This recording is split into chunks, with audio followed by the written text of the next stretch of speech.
Everyone, welcome back to another week on the Brush by Brandy YouTube channel. This week we are working on these pieces that are behind me, and it's a really pretty set of furniture.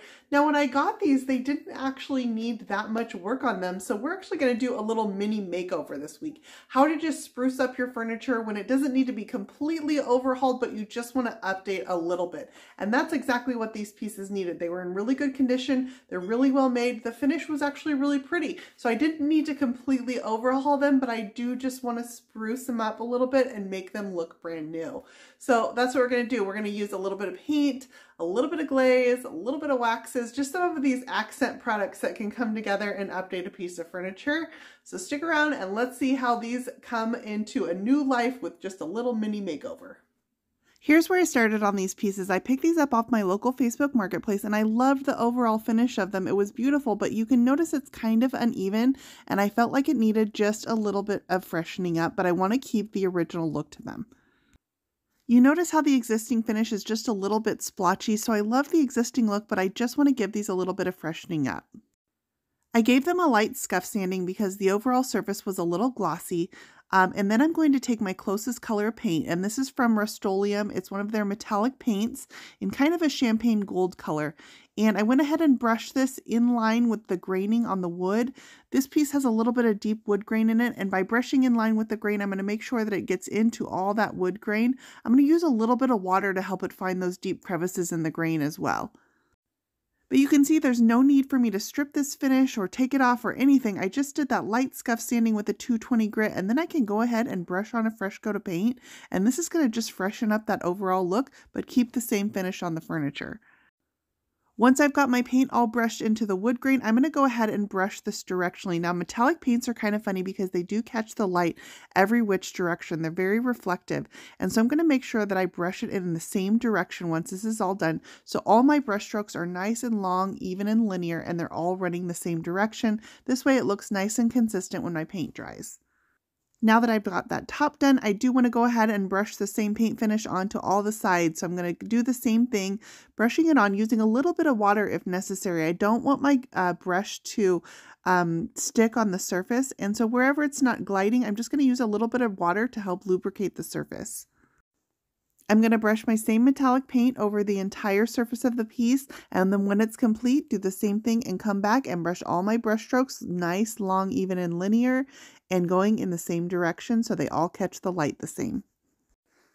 So with my paint finish all freshened up, I do want to go ahead and add a little bit of glaze to some of the details. And metallic paints are kind of nice because they have more acrylic in them, so I don't need to seal this before I add some glaze over the top. I'm still going to be able to wipe my glaze away just fine. Now, I'll be honest with you, I took this video before I had added the paint over the top of the surface. I thought, oh, maybe I could just add glaze without the paint, but then that paint finish was just bothering me too much, so I did add the paint afterwards and have to come back and reglaze it.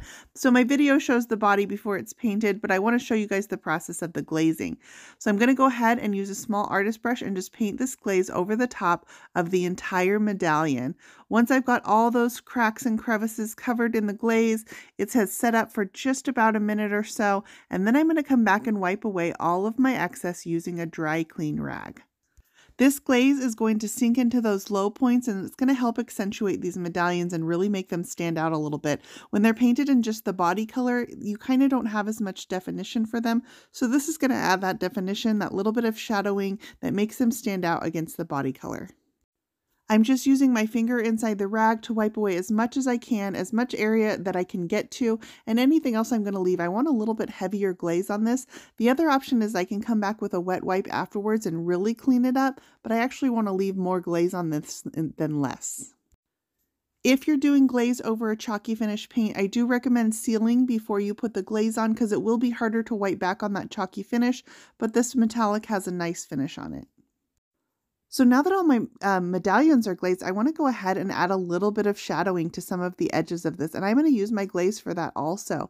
Because this metallic is a little bit shinier of a surface of a finish, I find that it doesn't grab onto waxes quite as well. So I'm going to use glaze for this. So I've got a nice fluffy brush, and then I'm just going to use a little bit of glaze on this. We're going to do some dry brushing with glaze. So actually tap off the tip of my bristles, and I'm just using kind of a tapping motion anywhere that I just want a little bit of that glaze. Anywhere that I get too much, I'm going to wipe it away with my rag, and I'm just going to use this for a little bit of shadowing in some of the corners.